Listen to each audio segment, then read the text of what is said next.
पश्चिम बंगाल में कांग्रेस को एक बड़ा झटका लगा है।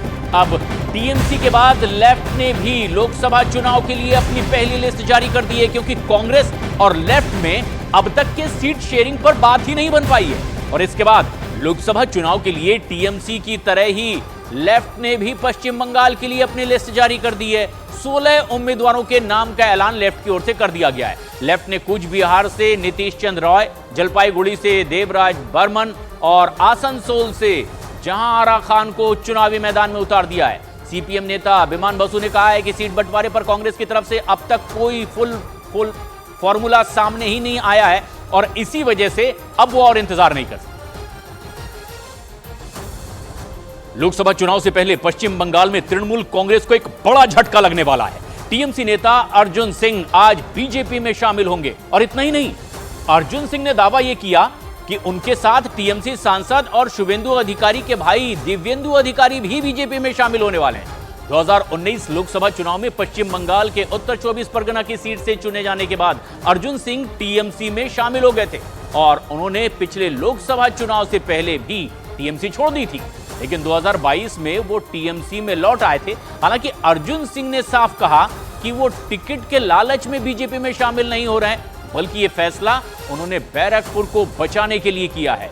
अर्जुन सिंह बैरकपुर से ही सांसद हैं।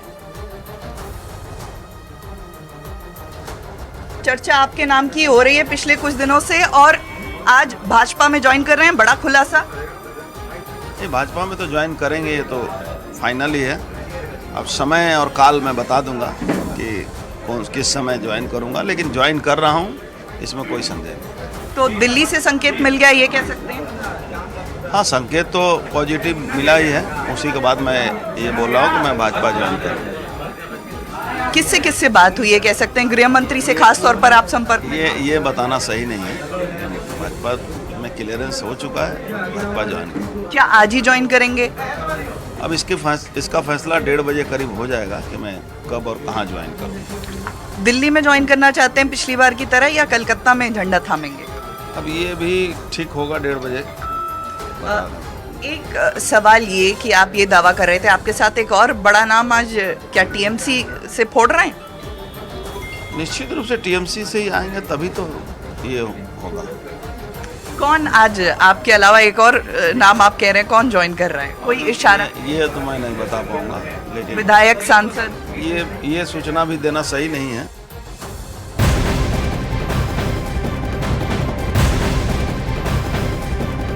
इस वक्त की एक बड़ी खबर राजस्थान से, सूरतगढ़ में जहां एक शख्स को गिरफ्तार किया गया है और आरोप यह है कि यह शख्स भारतीय सेना से जुड़ी गोपनीय सूचना पाकिस्तान की खुफिया एजेंसी के पास भेज रहा था। सीआईडी इंटेलिजेंस ने कार्रवाई करते हुए अंगद राज नाम के इस शख्स को गिरफ्तार किया है, जो कि आर्मी एरिया के बाहर ही कैंटीन चला रहा था और सोशल मीडिया पर एक लड़की की नकली प्रोफाइल के जरिए पाकिस्तान की खुफिया एजेंसियों तक ये भारतीय सेना की सीक्रेट जानकारी भी भेज रहा था। जानकारी के मुताबिक अंगद राज नाम का ये भेदिया हनी ट्रैप का शिकार हुआ है। गिरफ्तारी आखिरकार हो गई है, पूछताछ जारी है।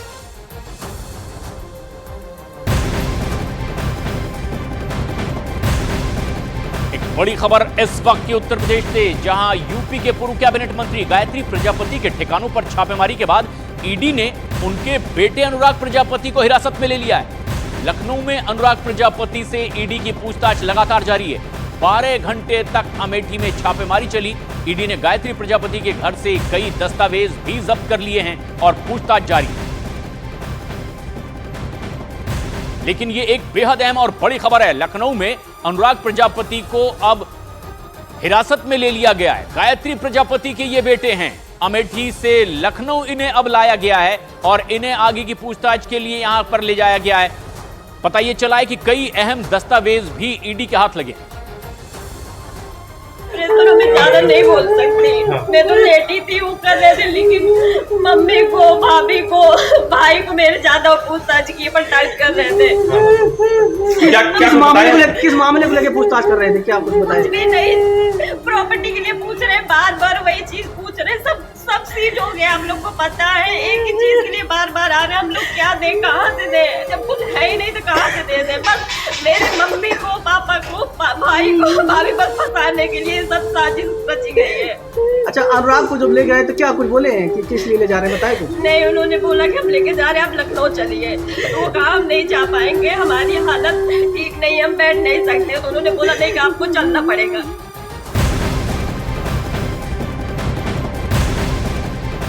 एक और बड़ी खबर इस वक्त की गैंगस्टर काला जठेड़ी से जुड़ी हुई, जिसे शादी के बाद दिल्ली पुलिस की स्पेशल सेल ने पूछताछ के लिए रिमांड पर ले लिया है। कोर्ट ने दिल्ली की जनकपुरी स्पेशल सेल एसडब्ल्यूआर को 2 दिन की रिमांड भी दे दी है।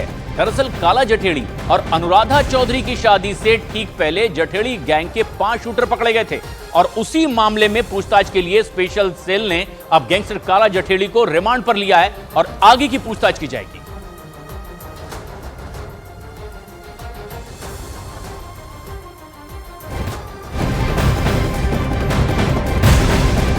एक बड़ी खबर लखनऊ से आ रही है, जहां सीसीटीवी फुटेज वायरल हो रहा है। ठाकुरगंज इलाके में एक कार को कुछ लोग खदेड़ते हुए नजर आ रहे हैं और कार को घेर करके इसमें जमकर तोड़फोड़ भी की जा रही है। फायरिंग की बड़ी वारदात सामने नजर आ रही है। पुलिस मामले की जांच पड़ताल में जुटी हुई है और ये वीडियो जो लगातार वायरल है, इसके आधार पर आगे की तफ्तीश की जा रही है। लखनऊ की यह तस्वीर है जहां पर कार में जमकर तोड़फोड़ की जा रही है। ठाकुरगंज इलाके की यह घटना है और यह घटना सीसीटीवी कैमरे में कैद हुई है। कुछ लोग कार को घेर करके इसमें तोड़फोड़ करते दिखाई दे रहे हैं। अमित सिंह हमारे सहयोगी हमसे सीधे जुड़ रहे हैं ज्यादा जानकारी के साथ। अमित, कौन है ये जो कार में तोड़फोड़ कर रहे हैं, क्या वजह पता चल पाई है? दरअसल ये जो विजुअल्स हम सीसीटीवी विजुअल्स देख पा रहे हैं, ये लगातार सोशल मीडिया पर वायरल है, जिसके बाद लखनऊ की जो ठाकुरगंज पुलिस है वो इस मामले में इन्वेस्टिगेशन कर रहा है। बताया जा रहा है कि ठाकुरगंज का ये सीसीटीवी विजुअल है जिसमें एक कार में तोड़फोड़ करते हुए और कुछ लोगों को हम सीसीटीवी में देख सकते हैं कि इस पर फायरिंग भी कर रहे हैं और कार के पीछे पीछे भाग रहे हैं। तो पूरे तो लखनऊ पुलिस पूरी तरीके से अलर्ट हो गई जैसे ही ये सीसीटीवी विजुअल वायरल हुआ। और सीसीटीवी जब विजुअल को अगर हम ध्यान से देखें तो उसमें बैकग्राउंड में कुछ घबराई हुई महिलाओं की आवाज आ रही है, तो ये सीसीटीवी विजुअल देख रहे। तो फिलहाल ठाकुरगंज पुलिस जो है इस पूरे मामले में इन्वेस्टिगेशन कर रही है। जी शुक्रिया।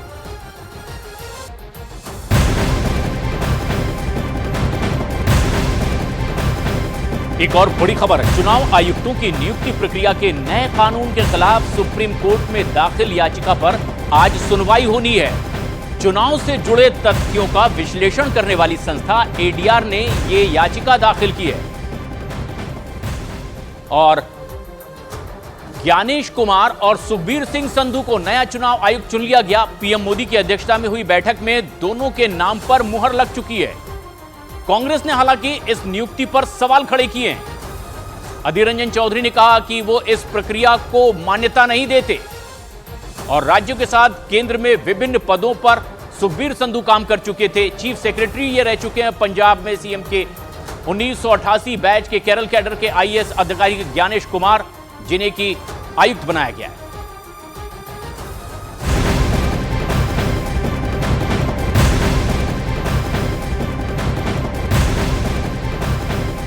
लेकिन एक बड़ी खबर यह कि चुनाव आयुक्तों की नियुक्ति प्रक्रिया के नए कानून के खिलाफ सुप्रीम कोर्ट में याचिका दाखिल कर दी गई है और आज इस पर सुनवाई होगी। चुनाव से जुड़े तथ्यों का विश्लेषण करने वाली संस्था एडीआर ने यह याचिका दाखिल की है, जिस पर सुप्रीम कोर्ट में सुनवाई होने वाली है। चुनाव आयुक्तों की जो नियुक्ति की प्रक्रिया है, इसे ही चुनौती दी गई है। दरअसल एडीआर ने यह याचिका सुप्रीम कोर्ट में दाखिल की है और 2 चुनाव आयुक्तों की नियुक्ति कल हो चुकी थी और उसके बाद इस पूरी प्रक्रिया पर सवाल खड़े किए गए और मामला सुप्रीम कोर्ट में पहुंचा है।